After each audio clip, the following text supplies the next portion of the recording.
In a world full of noise, two voices rise above the chaos. Ron and Brian. They speak truth. They stir thought. They accidentally help. News, nonsense, and necessary self-care. Join the cult of Ron and Brian. Because the work is so important. And here we are once again. It is Sunday night. It's 8 o'clock. It is time for episode 362 of the Cult of Ron and Brian. Brian, how the hell are you tonight, my friend? I'm doing fine. Yourself?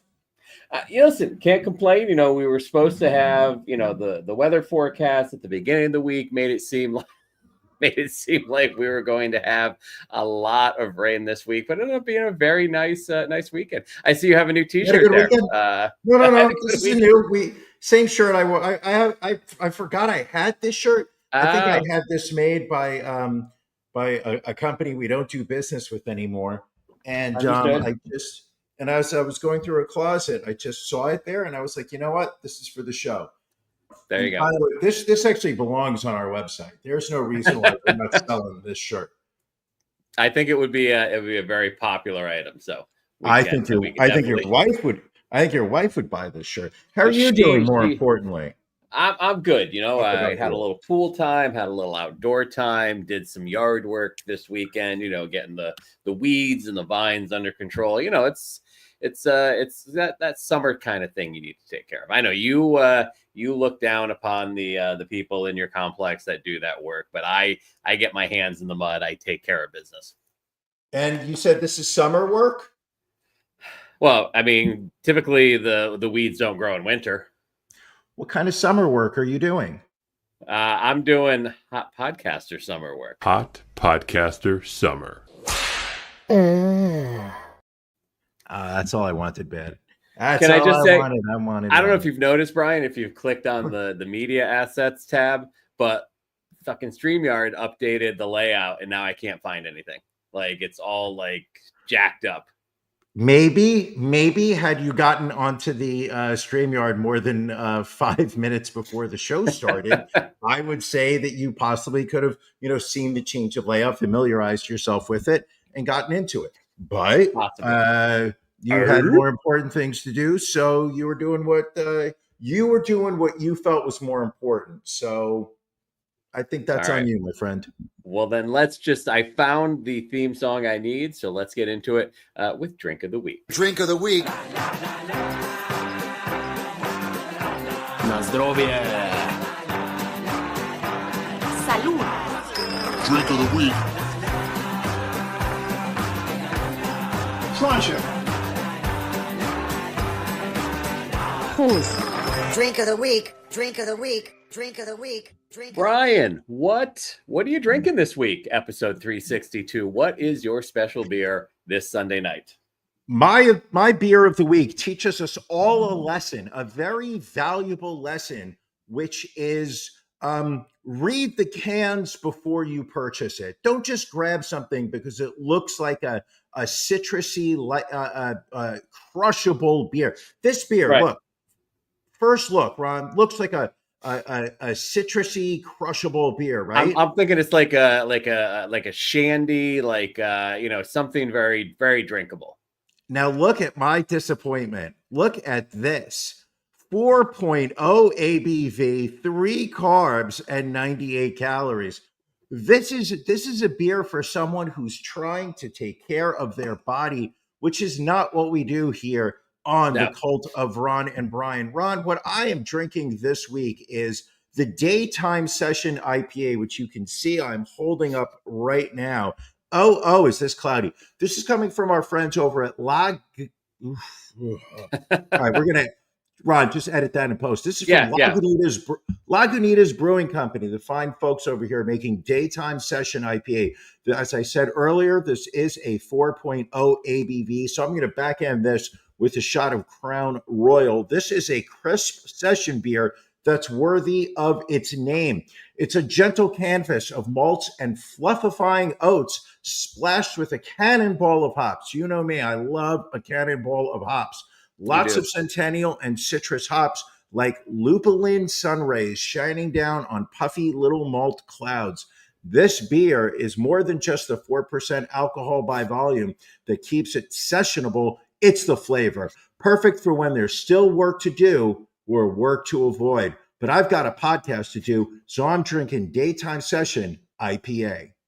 All right. Well, let's see. I mean, it could be a low-calorie beer with a big taste. Let's see what Brian's response is. Lagunitas makes some good beers.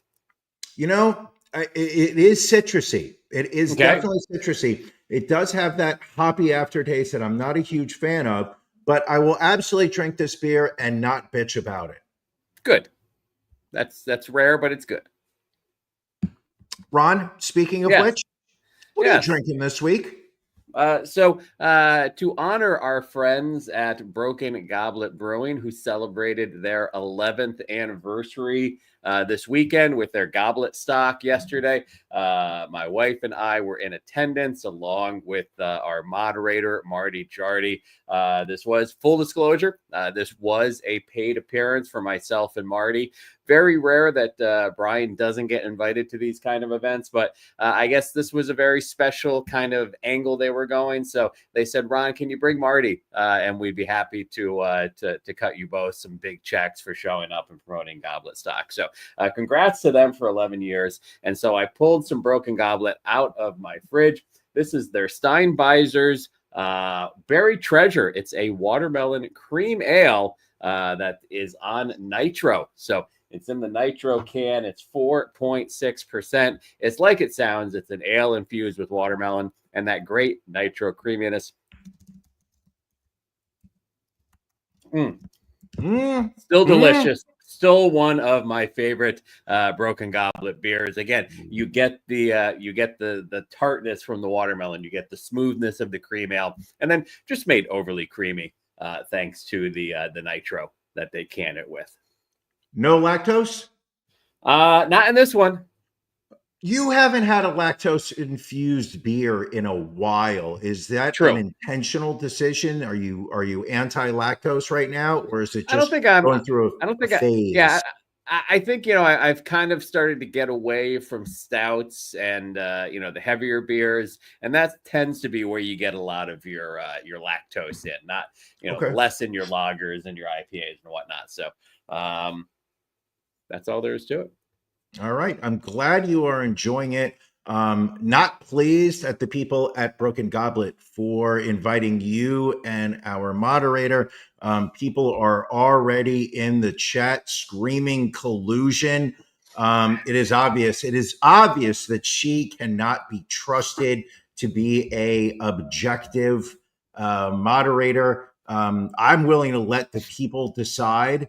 And also willing to create 500 different email addresses so that I have votes to ensure that we have an objective debate coming up. We're at the halfway point of the year, Ron. You are already halfway done with this championship reign.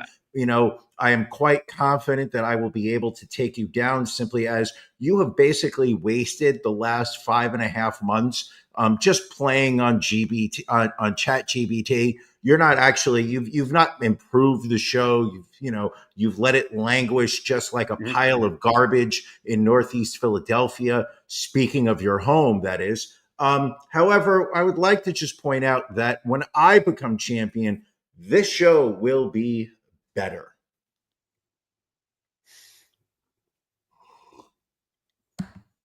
Ron, silence doesn't work for an audio-based show. The fine people who are walking story. All right. Sorry about that, Brian. I must have still learning the layout. Didn't mean to hit that. In the meantime, let's get a little going with Beef of the Week.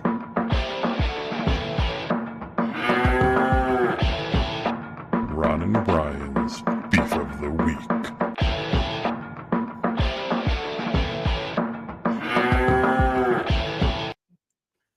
Brian, what's bothering you this week?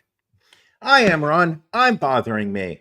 Once again, my beef of the week is me and the actions that I have taken that have shockingly backfired on me and made my life more difficult. Earlier this week Yeah, again. Shockingly, on Thursday of this week, a coworker of mine was celebrating a birthday, and I did what any good coworker did.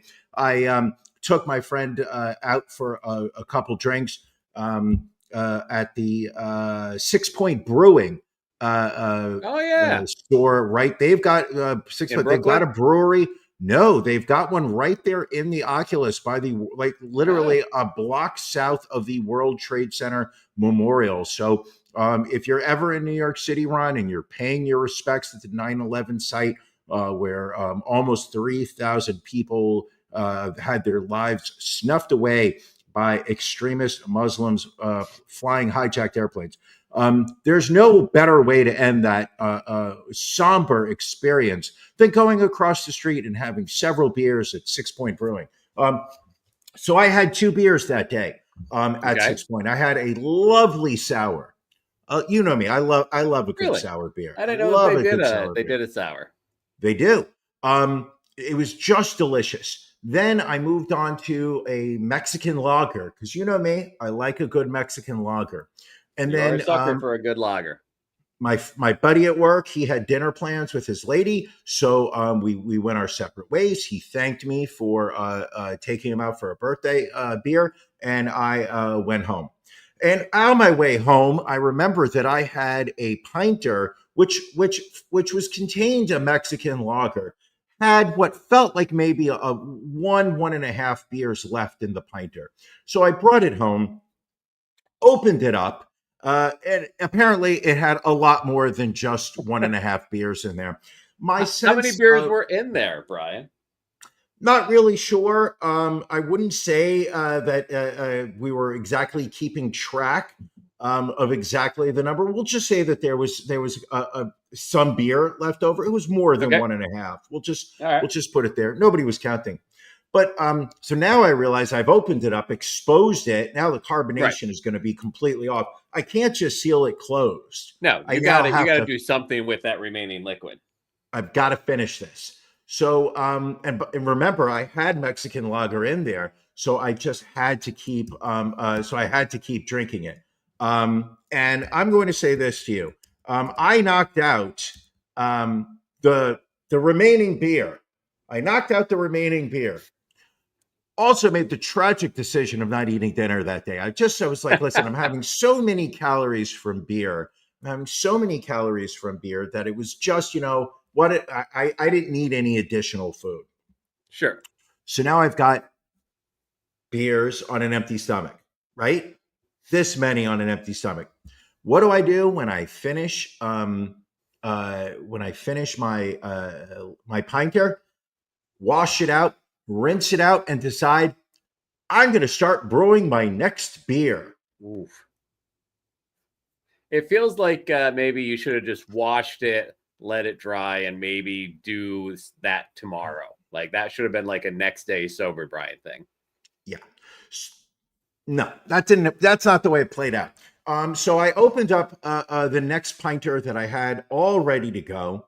And it was another sour beer, which I was so excited about. I love a sour beer. I'm going to brew my own sour beer. So I wash out the pinter, rinse it out, clean it, and then we're sitting there and I'm staring. And I'm like, I'm making more beer. So now I fill it up with water, put the mixture in, put the the yeast. I'm like, this is beer. Close it up. Put the docking station on, and I struggled to get the docking station a perfect fit. Sure. I got it close to a perfect fit. Not a perfect fit. I got it close to a perfect fit. Then I took it, turned it upside down, put it down on a towel on the floor just in case it leaked.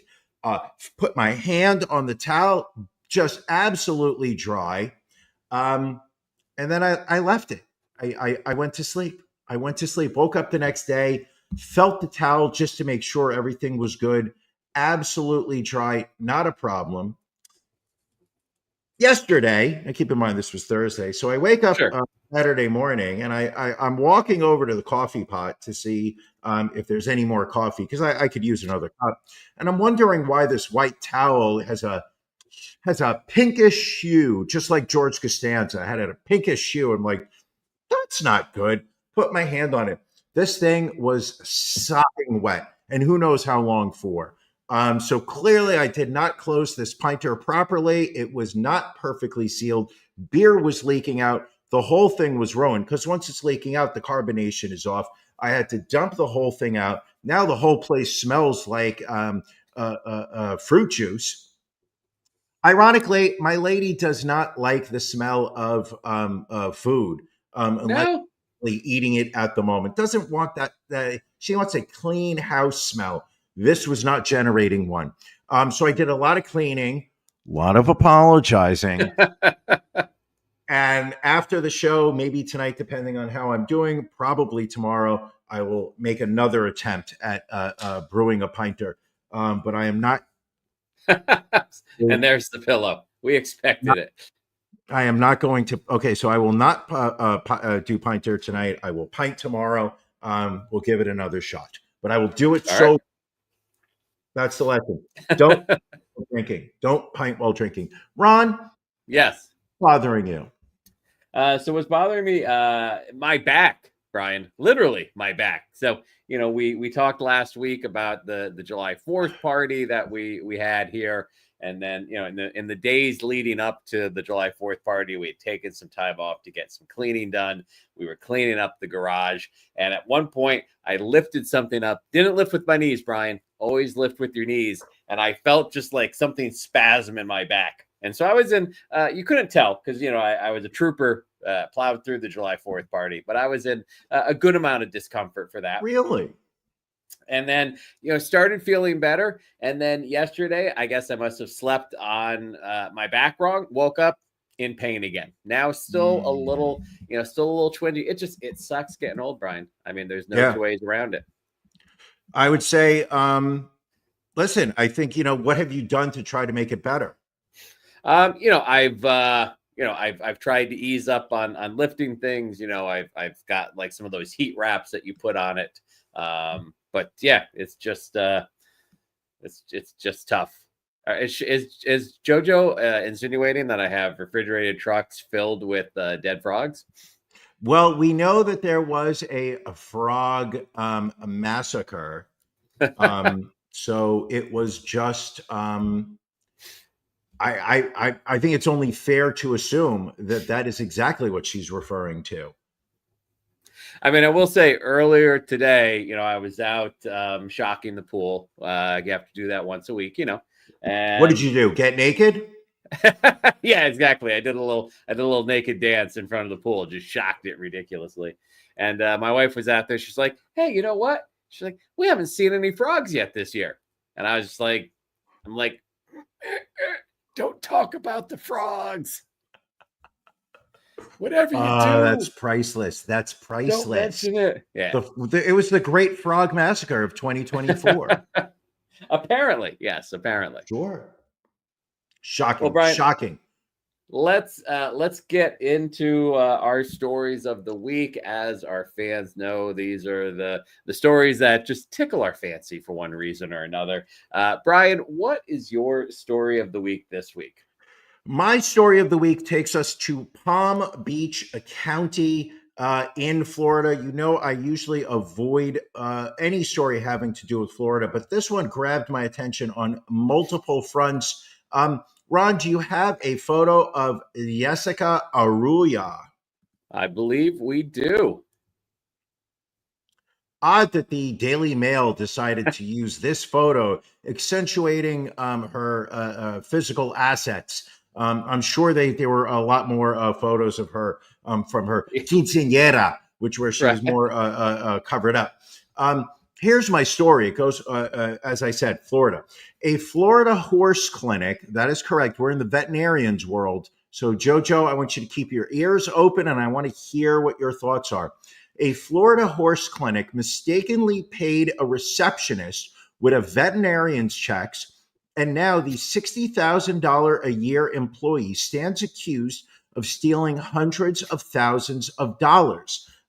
Jessica Arruyo of Wellington was arrested on June 27th after allegedly pocketing more than $400,000 of someone else's salary. A police report from the Palm Beach Sheriff's Office obtained by the Daily Mail revealed the trouble first arose in early 2023 when the Palm Beach Equine Clinic CFO caught the mistake and contacted the company's payroll provider, Harbor America, to advise that it had inputted someone else's information into Aruya's account. Aruya, who was originally from Argentina, was getting paid like a veterinarian, roughly 7 times her salary from February 22 to January of 2023. While she allegedly admitted to knowing that she was being overpaid, she never reported the discrepancy to the clinic. Allegedly, she used the extra money at stores including Coach, Michael Kors, furniture shops, restaurants, spent thousands of dollars sent through Zeal to somebody by the name of Mama Dukes. Not sure about that or why I would even include it. But it also states that $80,000 of the money was used to purchase a food truck for a friend of her mother, and she also admitted sending money to people in Argentina to build a house. Police reports said that she believed the extra funds in her account were a bonus for her work as a receptionist, which we know that's not true. The police report lastly stated that the $450,000 a year veterinarian. By the way, I had no idea that vets got paid that kind of dough. Jojo, next time dinner is on you. Who was supposed to receive these checks? They apparently, the vet did not monitor their checking account and deposits for over a year. Therefore, didn't notice that they were not receiving their salary payments until a few of their credit cards were declined.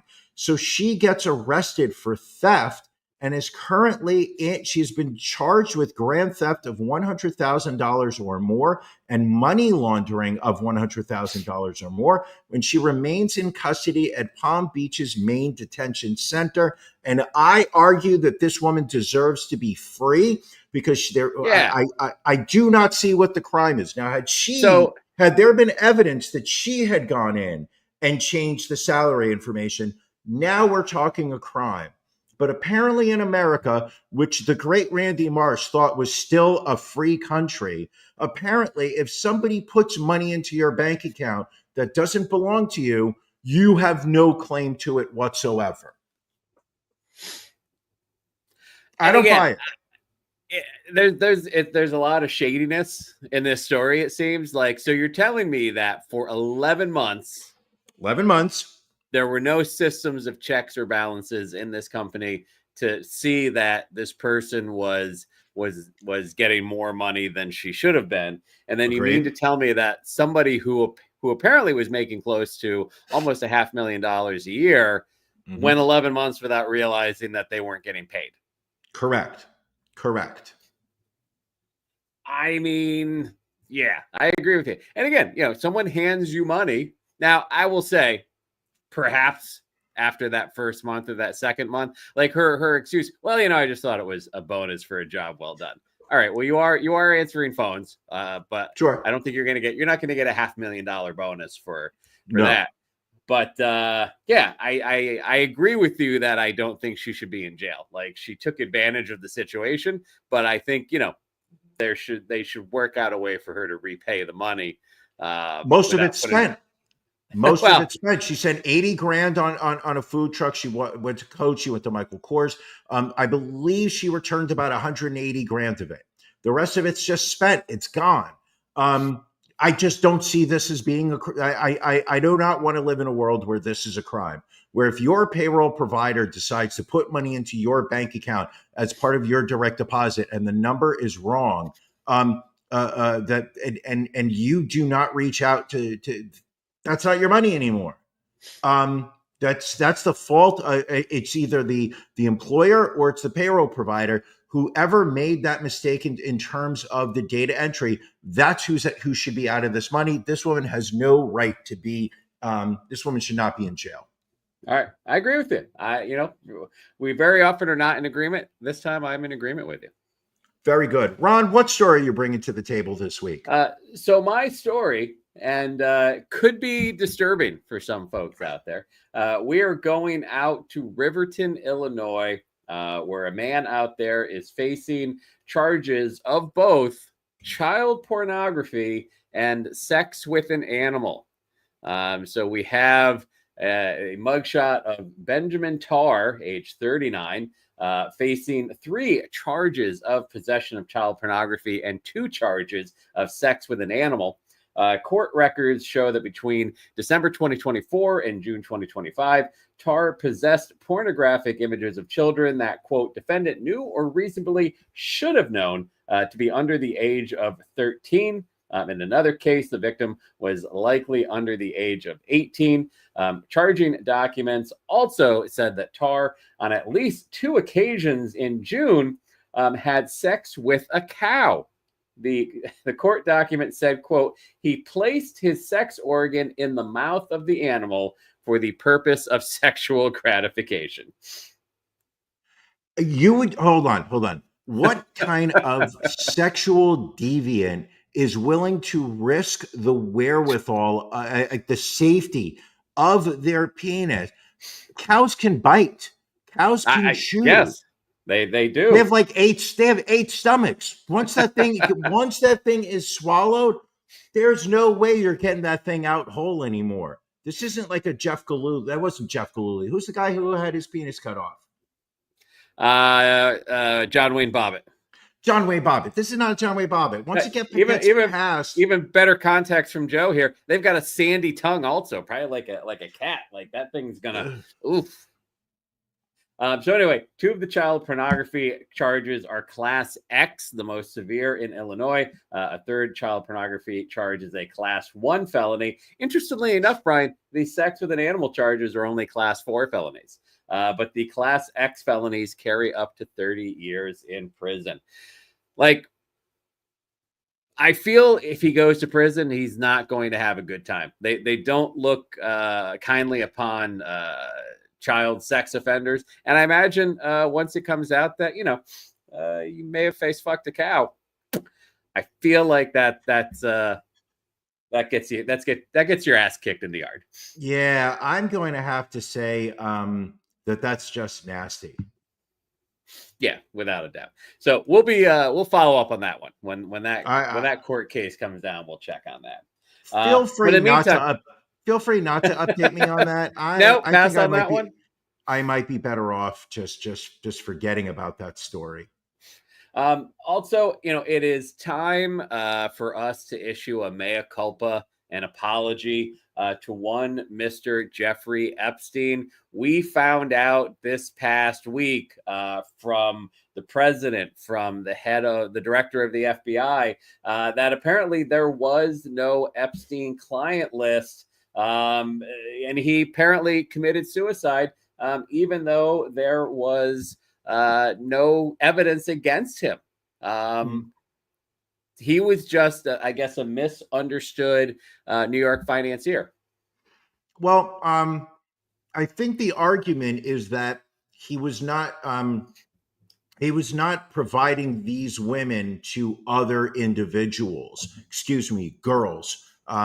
They were underage, allegedly. I don't believe so. But my understanding is that the argument is that he was having these women flown across country, international, for the purpose of him having sex with them, but there weren't other people that were having sex with the kids, other than apparently Prince Andrew, who right. Was sued by the woman that just committed suicide. But I think the whole Epstein client list was that supposedly there was some type of list that was either that he had procured, that he had maintained, of individuals that he had video, audio evidence of them having sex with these minors for blackmail purpose. This is something that MAGA has been haunting us for like 6 years now at this point. Yeah. For such a long time. And it's something that the far right conspiratorialists, even left-wingers, have argued, release all the names, get all the pedophiles, expose all of them regardless of who they are. Now that's the left's argument. The right is no. If they're Democrats, release their names, release them all. We just don't want we don't want Donald Trump's name released. which apparently is the administration's issue. It is very interesting how the right wing, the MAGA, during the Biden administration really wanted the Epstein list released. But now a lot of them are posting on social media. Let's say Donald Sex had some sex with underage women. You know what? He should be allowed. He should be allowed a little bit of statutory rape as a treat. Unbelievable. Unfucking believable. There is, I forget which representative is going to do so, but there is a Democratic member of the House of Representatives that is going to introduce legislation calling on the DOJ and the FBI to release the Epstein files to the public, which would then require every Republican to vote against that and basically vote with supporting, sex trafficking. Sure. Wonder if that's going to happen. Unlikely. They will come up with some excuse for changing the goalposts and coming with some type of rational. And I'm going to say this. This is a story that's got legs. The MAGA folks are, they have put a lot of emphasis on this story. So it's going to be very hard for them to just stand there and be like, oh, yeah, I guess Jeffrey Epstein, there really wasn't anything. Let's just give up on everything. Right. It's kind of rough. It's going to be very rough. It's a rough time right now for this administration. For 12 years now, it seems Donald Trump has walked through raindrops, but you're starting to see a crack in the right. I'd be shocked if there's anything eventful happening. Something tells me that you're going to look at a couple resignations, maybe Deputy Director of the FBI, Kash Patel may be forced to resign. Tulsi Gabbard, while we're at it, because we know it's time for her to come back. She's a Russian asset, so we need to get her out of there. Tulsi, you're always welcome on the left. Just join us. It's where you belong. It's where your fans are. You're gonna be treated well over here, Tulsi. All right, we'll follow the ongoing saga of Jeff Epstein. I guess, and the question everybody keeps asking, and it's a valid question at this point, why is Ghislaine Maxwell in prison if there is apparently no evidence, no list? I mean, there doesn't seem to really be anything that would keep her in there. Well, the idea, again, and I'm just telling you what I've read, is that she was trafficking women to Epstein, that she was involved in obtaining women. She was involved in providing them to Jeffrey Epstein physically for him to have sex with, and that any references to other people in her court case, we should just pretend that never happened. Sure. Makes sense. Seems reasonable. Brian, I know you are you like to stay on top of social media, of the TikTok, but I asked you to hold off on the what's become the 4th of July antipasta controversy. Sure, Brian, you're a fan of antipasta, would you say? I know you like the gabagool, the mozzarella, the prosciutto, all of that you like. So Mortadella. Mozzarella. All of that you're a fan of. Sure. So first off, to set this up, apparently this is in I want to say this is in Texas. It could somewhere else. Somewhere in the South. Well, let's call it. It's somewhere in the South. Yes. And so this woman, her first name's Nicole. Apparently her kid was friends with another kid, like they used to play together a lot. And so that kid's mom said, hey, my friend Stacy is having a July 4th party and my son's going to be there. Why don't you and your son come along and I'll let her know you're coming and it'll be cool. We'll all hang out. And so Nicole goes to this 4th of July party and apparently treated very rudely by the owners of the house, Jake and Stasia Hicks. Ended up leaving crying because she had made. You want to see this antipasta, Brian? I do want to see it. Look at this antipasta. Holy This woman cow. made this tray of antipasta on her own. Made the mozzarella. She folded the meats, deli meats. the vegetables from her own garden that she marinated, the mozzarella that she made with her own hands. And these people said she shouldn't be at the party. Why the hell are you even here? So this has blown up as things normally do. Apparently, everyone is dug into this one woman, Stasia Hicks, the wife of the couple that were very rude. Dig into her past, and have found some unflattering things about her. But now people are like calling in death threats to the police. Like, it's just gotten out of control. But at the end of the day, Brian, if someone shows up at my house with an anaplasty like that, I'm letting them in. Of course. Even if they are African American, I know you have a policy. I know you have a policy of only letting in fair-skinned individuals.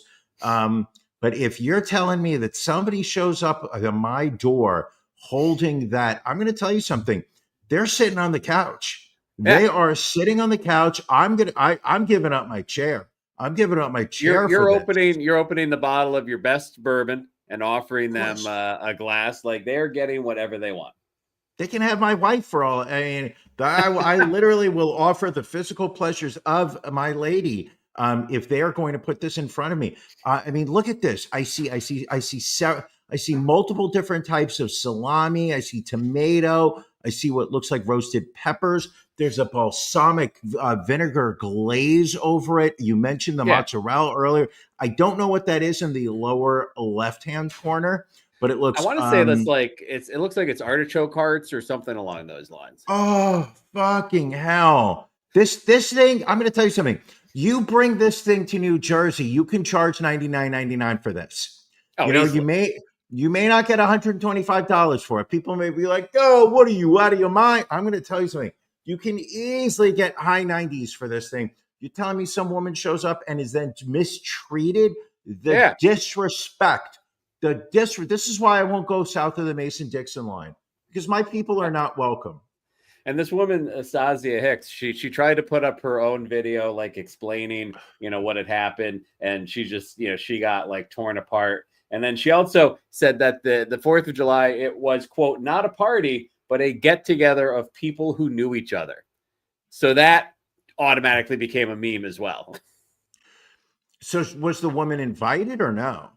So she was invited by a friend of Stasia, who's told Stasia, "Hey, I invited this woman, just so you're cool with it." But then for whatever reason, they were not cool with it.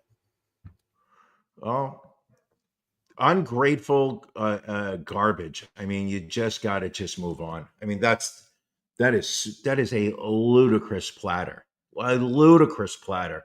Look at the size of that tomato. Look how red it is. Oh, fuck. Yeah, I mean, you got some beefsteak tomatoes in there, basil all over the place. Like, there's not a bad bite in this entire pasta. No. I don't see any gabagool, though. Maybe it's a little light. All joking aside, how much of this do you think you could eat? Like, you're hungry. You've had no appetizer. There's no main course. This is being put in front of you. Joey Chestnut is sitting to your left. He's got his own tray. How much of this do you think you can put down? I mean, I think I could probably do a quarter of this tray. Oh, you are a liar. You are a liar. You could put more down. You could put more than that. I'm going to say I could comfortably do about half. Really? Comfortably half. Yeah. Because that's a big tray. Like, I think, I mean, the cheese alone is going to bind you up eventually. That's a tray like yay big. Like, that's one of those, like, you gotta hold it underneath. You can't hold the sides because it'll just collapse. Thanks for holding your hands up and saying it's yay big. That'll really help the people just listening to the audio of this podcast. Once again, okay, well, we're talking about a picture of a tray. If they're listening to the audio, they don't even know what we're looking at. People, if you're listening to the audio, God bless you. We appreciate the downloads. The downloads help us get closer to 100, and at 1,000, we can start monetizing this damn thing. But you're missing out on the video. Go to the Facebook, go to the YouTube, go to the Twitch. Watch the video. The show's becoming more and more visual. We're happy that you choose to listen to the audio. A lot of times people want to, enjoy this show while they're on their morning commute Monday morning. Sometimes you want to listen to it at your desk at work. But goddamn, you're missing out on the visual. Brian, this was a story that intrigued you regarding what people are saying was a suspected suicide at an Italian airport. Talk about what happened there. Listen, I don't know all the details. I don't claim to know the details. What I know is this, is that Instagram has absolutely given up on having any pretense of banning videos for being inappropriate. Earlier this week, what day was it? I could not even tell you. It doesn't matter. This dude in Italy, I will pull up the story right here, but I saw it first on Instagram where I saw the video.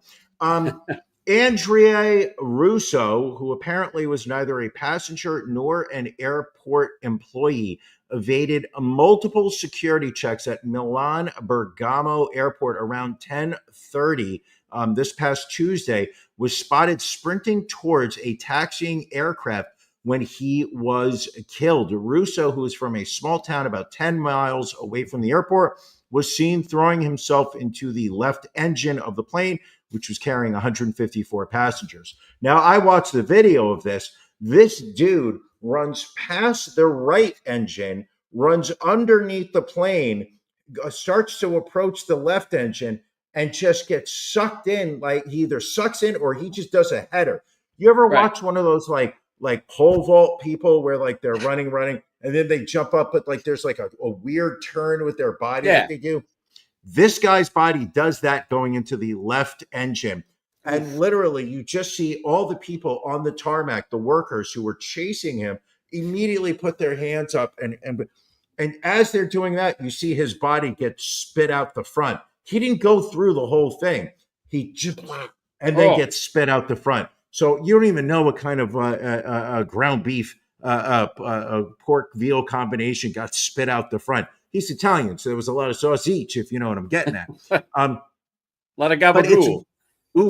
It's one of those videos that you watch once and it's forever embedded onto your brain. Instagram, thank you for showing me videos of people dying. And Mr. Russo in Italy, there's better ways to kill yourself that do not inconvenience 154 passengers on an airplane. That's all I'm saying. He could have taken pills or hung himself. He decided, I'm jumping into a taxiing plane because I'm going to fuck up people's commute more than the airline already did. I mean, that was quick, though. You have to admit, if you were looking for a quick way to kill yourself, jet engine, probably up there. I'm going to say he didn't even feel a thing. Right. It's just over. He's just running, and then it's over. Yeah. Like, I think, two quickest ways, jet engine, underground sub implosion. Those are the quick. What about gunshot to the back of the head? I still feel like there's a chance you could miss major parts of your brain, and you could still you could feel that for a few minutes. Okay, all right. I think you may be right. You've done a lot of research on the subject. I know this.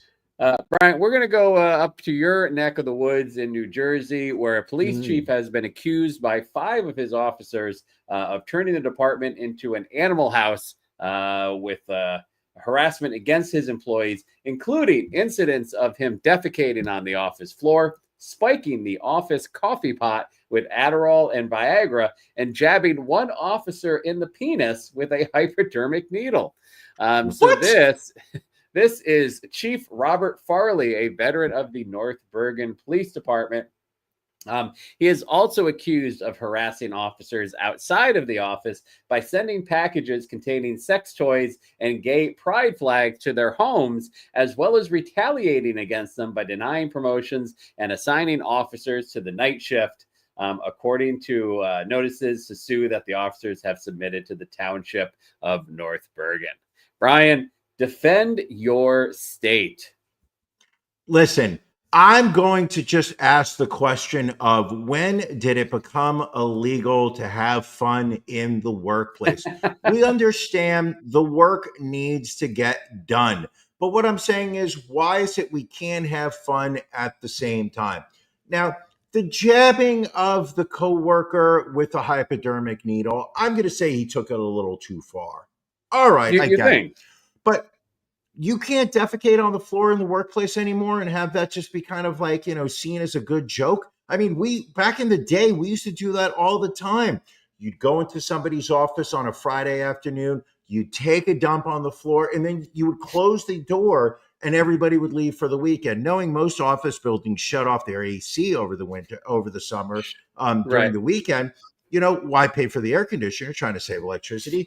It would aromatically cleanse the apartment, kind of like spilling a 12 pinter of sour beer all over the. Ooh, what is this? Here is a photo of Chief Farley allegedly shirtless and shaving his arm onto the desk of another police officer.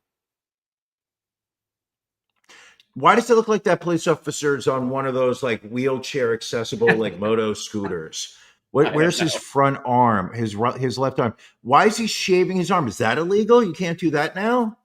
I mean, I don't know. Maybe not. That's right next to where Billy you live, says Brian. this. Apparently, What's the name of the town again? North Bergen. That's not a town. That's an area of a county. Billy's wrong. It's a township. Billy doesn't even understand the geographical descriptions of New Jersey. It's very, listen, I know the different municipalities. I know the different zoning rules of New Jersey. There is nothing wrong with defecating in the workplace, as well as shaving your left arm. Well, let's listen to the statement that Michael Duran, one of the people filing the lawsuit, said. He said that he and Farley had been friends until Farley became chief, and from then on, he began playing pranks on the officers, like setting off car alarms and putting inks on door handles. Soon, Darren wrote, the pranks took a darker turn, like in August 2024, when he found himself being chased around the office by Farley. Quote, after coordinating me in the filing area with no further room for retreat, he sticks a hypodermic needle through my jeans into the tip of my penis. Darren wrote that when he protested, Farley, quote, told me I don't know how to take a joke. I would have clubbed him on the head with something very hard. That's not the kind of thing that you just kind of look away from. What else? Let's see what else it says here. The chief would shave his body hair on people's property, their persons, and their food. He was also fond of scraping fluids from his underwear onto people seated in the chief's office. What? How do you scrape fluid? This is disgusting. I mean, if you've got that many fluids in your underwear, I think you might need to see a doctor.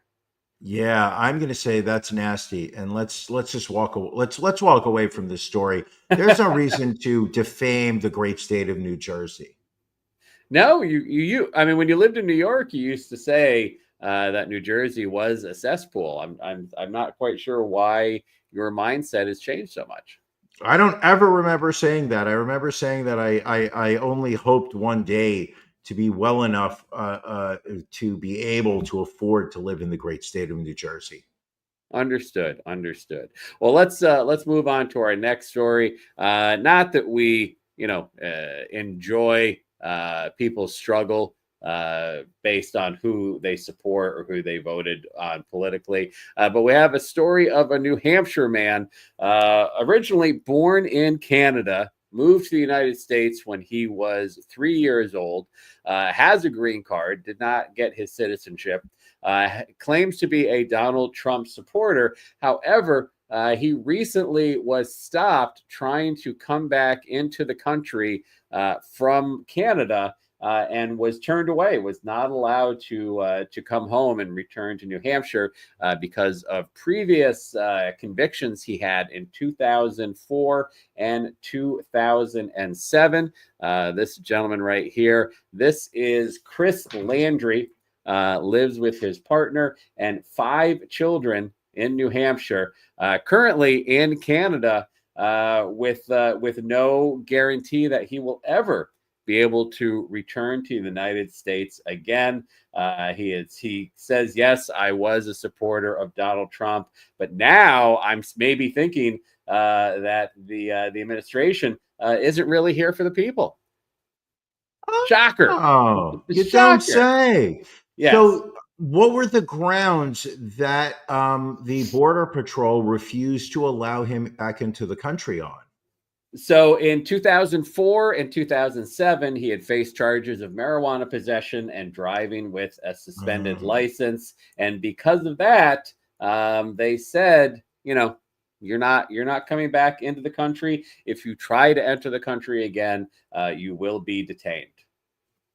So be it. I mean, I think this is. I mean, I think what you're seeing is that and I read the article earlier today, and it clearly stated that he had been living in New Hampshire this entire time, and that he had been making annual treks up to Canada every year for vacation with his family. So this is something, while these court cases occurred almost 20 years ago, he's been traveling in and out of America, for 2 decades now without having an issue.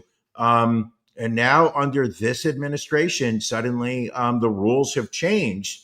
But I'm surprised that he is still harboring any. I mean, first off, he's a Boston Bruins fan, so he can go fuck himself.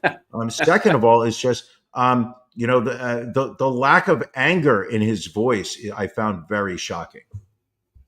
Well, and what was even crazier is he was traveling with 3 of his children. The 3 kids now will be traveling back to the United States from Canada on their own. They are naturalized citizens because they were born in the U.S. But again, he's not sure if and when he's going to see his partner and children again. He said, quote, "I was definitely all for Make America Great Again and having a strong, unified country and a bright future for my 5 American children. But now I feel a little differently. I've been torn from my family. My life has been disregarded completely." Wah, wah. Go fuck yourself. It's like, oh, they weren't supposed to do that to me. They were just supposed to do people I don't like. Yes. I'm white, therefore I should have no problem, but the Hispanics are the ones who I think should be kicked out. Okay, buddy, you here? You're not a citizen and you're committing crimes. Right. There you go. That's that is the new rules now. You can't hear. Janelle just says it perfectly. Sucks to be him. I'm okay with him becoming a Canadian. And he has reached out to New Hampshire's congressional delegation for support. Ironically, both of whom are Democrats. He is hoping that they can assist him in returning to the United States. Oh, so he wants help from Democrats when the Republicans turn their back on him, but he's happy to say he's okay with big government now. He wants government involved. He doesn't want now he wants the government to help out. So ironic. Yeah, zero sympathy for this guy. Zero sympathy. You know who I also have zero sympathy for? This guy. On your shirt?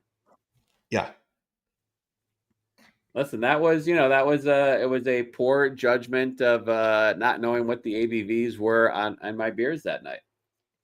Yeah. Last week we had talked about Mary Lou Retton, her DUI that she had been charged with back in May. This week they started releasing photo and video of her arrest, her mugshot. Definitely looking like she had a few drinks at this point. She seemed to, in the video, fluctuate between trying to use the "Do you know who I am" card, while also at times making it seem like she would have sex with the cop. I mean, she openly hitting on the cop. Really? I did not watch the video. I saw this mugshot and I was just like, let's put this up on the show.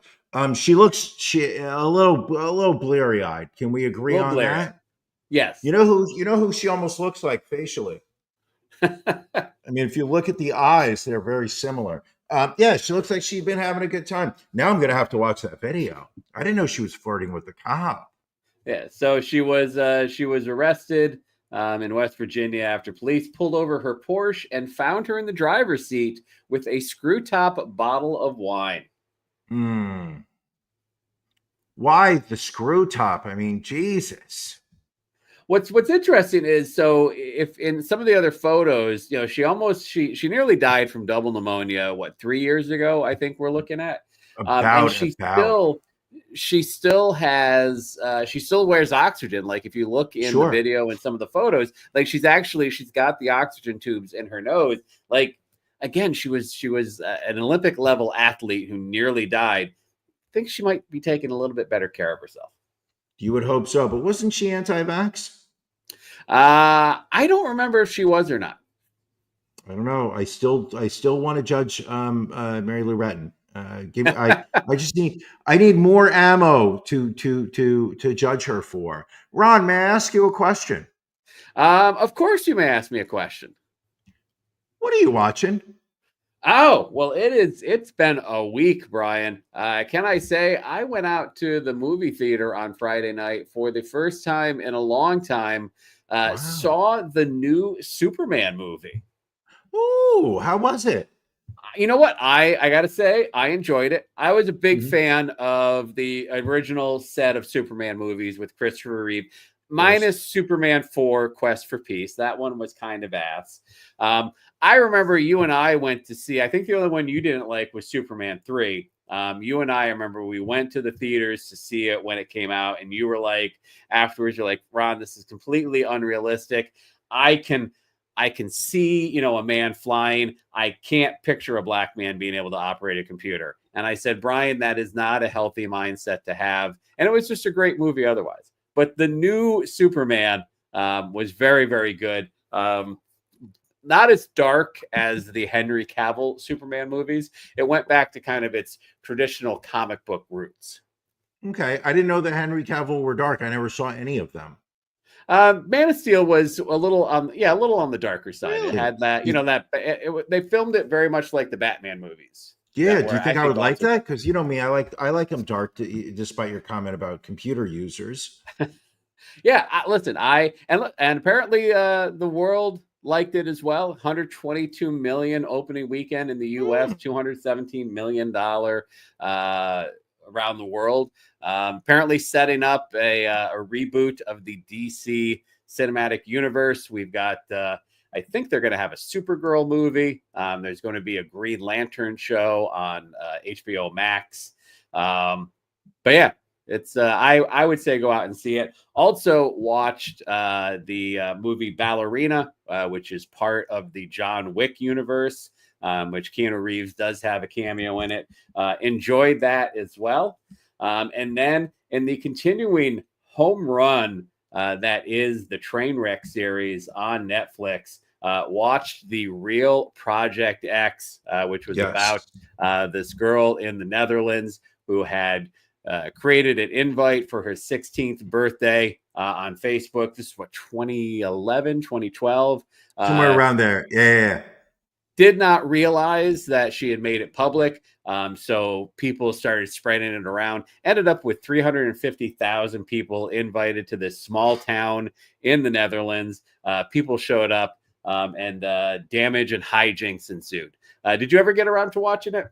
Lady and I watched it yesterday. My takeaway was it felt like this girl seemed to like the level of attention that she was getting. It felt like this was a 16-year-old girl in a small town. Not much had happened to her in the social media universe, if I can. And then suddenly her birthday party invite that she'd sent, I believe, to about 6 people suddenly goes out to the entire world. It seemed like she was very excited and was smiling and seemed happy talking about this story, despite, the only time it seemed like she seemed to kind of appreciate the gravitas of the situation was when there were rumors spreading during the public commotion that apparently people may have died from being trampled. That was the only time I actually got a sense from this girl that she was not enjoying the publicity of all of this, which kind of rubbed me a little the wrong way. So that's what I watch. Also excited. There's 3 more train wreck documentaries coming out in the next 3 weeks. This week, do you remember Balloon Boy back in 2009? So yes. that is the family in Fort Collins, Colorado, who they had a homemade dirigible that flew away allegedly with his 6-year-old son inside. That comes out this week. Next week, they have PI Moms, which this one, I don't remember this one. Back in 2010, I guess there was a reality TV show on Lifetime dealing with a PI agency run by soccer moms. And then the last one in the series is on July 29th. It is Storm Area 51. I don't know if you remember. I think it was last year where everyone on the internet was like, let's just go and just run full speed towards Area 51. They can't stop all of us. Correct. I do remember that. And like 7 people showed up. It was embarrassing. I do remember that. Yeah. I listen, I'm hooked on this train wreck series. You know, what are you watching, Brian? I watched the Project X Netherlands gal. Right. You know what I watched earlier today with my lady because she had never watched it before? 25th Hour with Ed Norton. Had never seen it before. I'm like, this is one of my top 10 movies of all time. I've never love seen it that movie. I'm going to tell you, I believe it's on Amazon Prime Video is where we find it. Write it down. It is Ed Norton, Brian Cox from Succession is in it. What's the girl's name? I'm just dying here. Philip Seymour Hoffman is in it. Brian Pepper is that? No, not Brian Pepper. Brian Pepper's the kid that was raping the little kids. So that's not. Hold on, I'm pulling up the quick IMDb. IMDb. Ed Norton's in it. Philip Seymour Hoffman, Barry Pepper. Boom, that's who I was thinking of. Barry Pepper, there you go. Rosario Dawson, Anna Paquin, Brian Cox, Tony Siragusa, the football player, has a cameo in it. It is basically a guy's last day before he has to turn himself into a 7-year stint for drug dealing. Ed Norton's the main character, and it is just about how he spends his last day. It is incredibly depressing. Not an uplifting movie. You are not going to. I think I caught my lady crying at one point. She will deny it. But I think I caught her crying. She was holding shit up to her eyes. Also on Apple TV, have you seen the show Smoke that started a couple weeks ago? No, but it looked very good. I am up to date on it. It is so far so good. I think there's about 4 episodes that have been released. It is about a fire department investigator teams up with a police officer to try to hunt down 2 parallel arsonists in a small town. And what's nice is that they're they're splitting the story with the life of one of the arsonists, who is basically a fry cook at a fast food chain. But I highly recommend it. I don't know where the story's going to go, but we're 4 episodes into it. Knocked all 4 of them out over the weekend. Really enjoyed it. Nice, very interesting. Very good. Well, I might have to check that one out. You know what else you're going to have to check out? What's that? Our Patreon. Well, we're not done just yet, Brian. Let's sneak a story or 2 in. You don't have to plug the Patreon all the way at the end. You know, you can do it in the middle of the show. You could do it, as a tease. But no, let's do one more story, Ron. No. If you want to, no, champ. Listen, and if educating you're the people champ. You're the champ for you. You all right, so decide everything that we do, Ron. You're the champ. So let's go, Brian. Let's go to Twinsburg, Ohio, where police have filed criminal charges against a former 911 dispatcher, not for a call that she took, but for a call that she made. Let me bring this up here. Hopefully this audio will work correctly. Let's take a listen. Karen, it's the Twinsburg Police Department calling. Okay. Can I have your attention? Twinsburg Police calling. What could be wrong? Last month, Karen Clinton answered I don't the want to hear phone. the whole Her story. heart started racing. It took me to my knees. It really did. See if we It can terrified zoom me. So is ahead Do I have she your full is attention? Yeah, what's wrong? Oh, no, wait a minute. Do I need to sit down?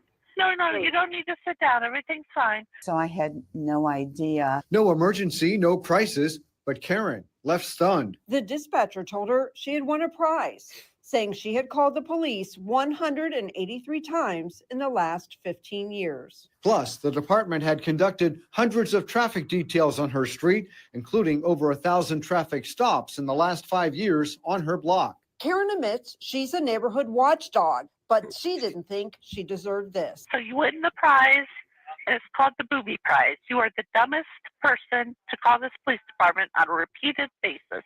So thank you for being a resident of this city, and have a wonderful life. This behavior can't be tolerated. It certainly can't be tolerated in the city of Twinsburg, but it shouldn't be tolerated in any community. Karen filed a complaint. The city told us her the haircut dispatcher shouldn't be no longer tolerated. works at the police department. And the Twinsburg mayor released a statement. All right, that's enough. That's enough of that. But yeah, so this night. So she's calling 911. So she's calling. I mean, I guess she's called 911 over the years, for issues in her neighborhood, traffic issues, whatever. So this 911 dispatcher, Loretta Nash, for just whatever reason, one day decides to just call this woman and say, you're the dumbest person to call the police on a regular basis. So she is now facing 2 misdemeanor charges, including a charge of telecommunications harassment. Wait a second. The woman making the call or the dispatcher? The dispatcher. I don't know about that. I mean, 183 times you call the police just because you just decide you don't like what's going on in your street. Well, in 15 years, I mean, that's, what is that, like once a month? Quick math, maybe about there. I mean, you call security like once a week in your complex to get people escorted out. So, I mean, I don't know how. When I see somebody walking in the hallways of my apartment building and I don't recognize them, I will call the police. All right, fair enough. Brian, we like to make fun of stories from Texas, stories from Florida. Now we've got a wonderful marriage where both of these states joined together, where a Texas man was arrested after allegedly stealing a rental boat from a Florida Keys marina and taking it to Cuba. 63-year-old Floyd DeVassier of Katy, Texas, rented the boat from Beach Weekend Key West Marina for 2 days under an agreement that he must follow all maritime laws. It was supposed to be returned by end of business on Wednesday, but apparently he took it to Cuba, which apparently is illegal. This is an incredible mugshot. Because you can see he was wearing sunglasses and some type of cap, and no sunscreen whatsoever. Oh my God, this is an incredible mugshot. Now I know why you wanted to do this story. The mugshot makes it worth it. So what does the article say in any way what his reason was for wanting to ride a boat over to Cuba? It doesn't. Apparently, it's illegal for U.S. citizens to travel directly to Cuba by recreational boat without prior government authorization. So the Cuban border guard had detained him and a 38-year-old foreign national woman. But it doesn't. He also did this in 2019. He kept a boat past its rental time and was located in Cuba. So I don't know what it is. Now, he does have prior convictions for drug-related offenses. Not going to say maybe that's why you're taking a boat to Cuba, but it would certainly stand to reason. Doesn't he think he's going to get caught, or is he doing this so often that he didn't get caught before and he just happened to have gotten caught this time? Yeah, I mean, people, if this story is not a reason to use sunscreen, I mean, that's a lesson. I don't know anything about maritime law, but I'm going to tell you, wear sunscreen if you're going to be spending large amounts of time out in the outside in the sun. Skin cancer is not a joke, people. Ron, you've been down to Key West, haven't you? I've never been to Key West. No.